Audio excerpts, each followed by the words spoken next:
Internet marketers, meet Bing. Bing, meet internet marketers. Right, with the introductions out of the way, let's get you two acquainted. Point number one, Bing likes to take things literally. Bing is a bit like that slightly slow friend that you had in school who didn't really understand jokes. Or, to put it another way, as in AI, Bing is probably somewhere on the spectrum.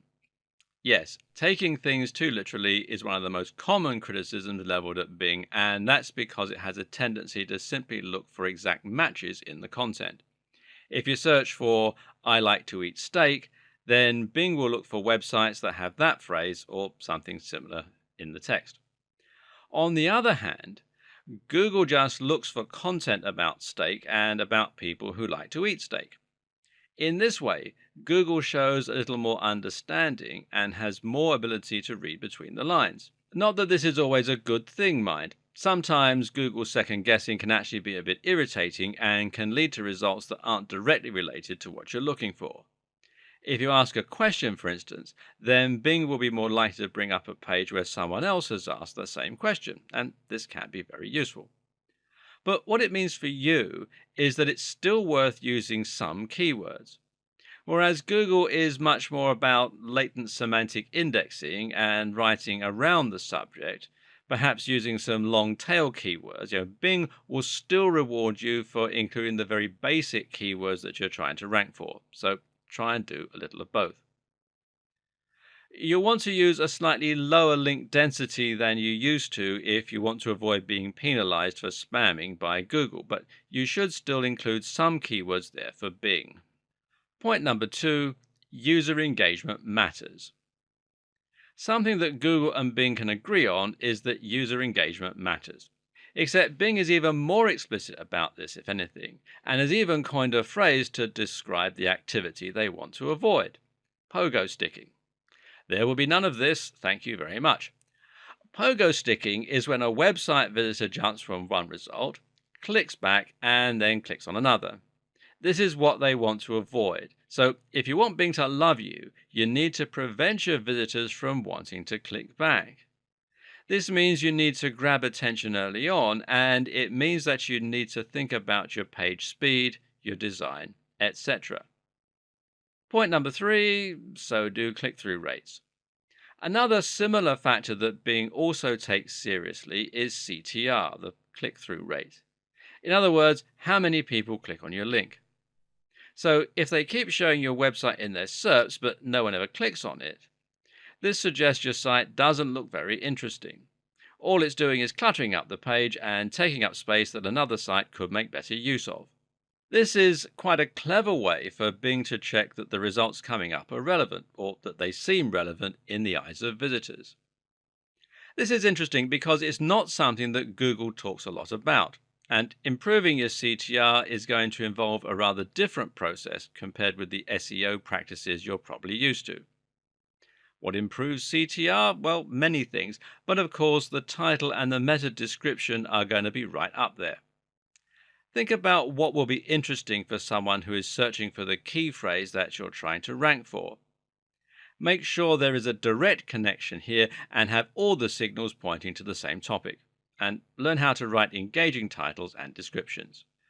Point number four, social signals are big on Bing. There's some debate still as to the role of social signals on Google even now. We know for a fact that getting +1s on Google Plus will improve your Google ranking, but whether the same is true for Facebook likes is less certain. And if Facebook was central to Google's strategy, then you might ask why BuzzFeed isn't the #1 result for every search. But Bing has gone on record as saying that social signals do matter to them, and this means that you should definitely include social media marketing as part of your marketing strategy. Point number five, crawl depth. Going back to your site content and keywords for a moment, it's also interesting to consider the difference in crawl depth for Google versus Bing. Reportedly, Bing only crawls around the first 100 kilobytes of a web page, unlike Google, which will read your whole site. This means you should aim to include your keywords more heavily in the first portion of your content compared with the rest.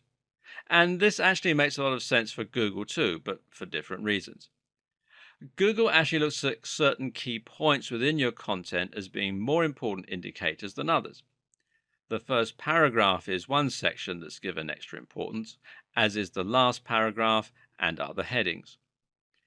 And by increasing the keyword density in your first paragraph, you can send the right signals to Bing without getting too spammy with keywords for Google. Everyone wins. This also introduces some other interesting points too. For instance, a lot of people will rely on sitemaps in order to help search engines index their site. This is one page that links every other page on the domain, and it means that once the map is indexed, Google knows where to find all future content you add. But this won't work for Bing if it's only reading the top segment of the page. If you want your sitemap to work for Bing, you need to ensure that you put pages you most want to be found right at the top. And if you're adding new content, you want to make sure that new content goes at the top of any list rather than at the bottom. Point number 6, respect your elder content. Bing believes in golden oldies. In other words, it believes that an older domain is more likely to be authoritative than a newer domain. So if you have a page that's been around for a long time, you'll find it gradually climbs up the rankings. This is one thing that's personally always put me off about Bing. Most of the research I do requires up-to-date and current answers, and that means I can't make do with posts from 2012. When I search on Bing, I'm often left wondering if anything I'm reading is relevant anymore. This is a personal preference though. As far as SEO goes, it's actually a good thing. Why? Because it means that Google is going to like fresh content and Bing will give it some love as it starts to fade. But do bear in mind that both Bing and Google prefer older domains. Of course, there are way more differences than we have time to go into in detail, so let's look at some rapid-fire differences to finish off. Bing likes keyword domains more, Google prefers brand name domains. Bing takes site authority very seriously. It likes editorial content, older domains, and established organizations. PageRank is less relevant for Google these days, and it's never been relevant for Bing. Bing likes content closely linked to a site's homepage, and it likes breadcrumbs. Another thing to take some time to learn is about Bing's spam filter, and this is how Bing decides whether or not to penalize sites that show up in its SERPs. So you need to make sure that you observe the rules that Bing recommends. This means being careful about your outbound links, only link to clean sites, don't trade links, and use Bing's webmaster tools to find out if your site's been blocked. That's right. Bing has a webmaster tools just like Google does, and it's just as useful / invaluable for marketers. And you can find this at bing.com/toolbox/webmaster. As the Alan Parsons Project sang, where do we go from here? Now you have lots of information about why Bing SEO matters, how it works, and how different it is from Google. But you also know that you need to keep focusing on Google. So what's the best way to proceed? Well, exactly as we said earlier. For the most part, you're not going to do anything that differently, but you may want to consider including a few more keywords in your opening paragraphs. Maybe show a little more love to your legacy content and perhaps reorganize your sitemap. Oh, and definitely think about your titles, your meta descriptions, and how these factors will impact on your CTR. And in doing all that, you'll be throwing Bing the occasional bone that will help you to succeed a little bit more on the second biggest search engine in the world. And this will help you start tapping into that 30% market share a bit more and hopefully improving your number of visitors.